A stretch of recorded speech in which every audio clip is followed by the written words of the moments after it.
what are you telling your team generally that concerns you over the next coming 10 years or 5 years? Or if the manufacturers continue to have the control over the conversation of right to repair, it is going to make things incredibly challenging for us.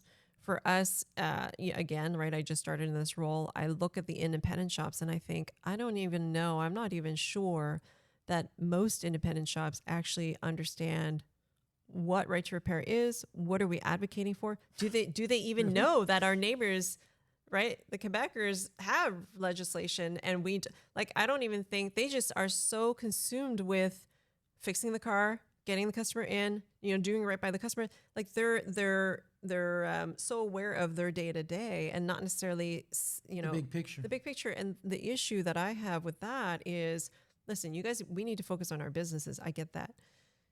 And when you forget, though, that there's actually this happening over here, you kind of start losing hope in what we could do with right to repair. And so one objective that I have going forward in probably, so again, I'm month 7, so I'm thinking, okay, year 2 and on, is to really gather the independents and talk to them about, hey, here's where we're at. Here's how you can help, right? Because there's many things that we need in order to educate the government as well. And then just the last piece about right to repair is, what's really interesting to me is Australia has legislation, and they have had it now for 4+ years, and it's been quite successful. Prior to that, it was also a voluntary agreement.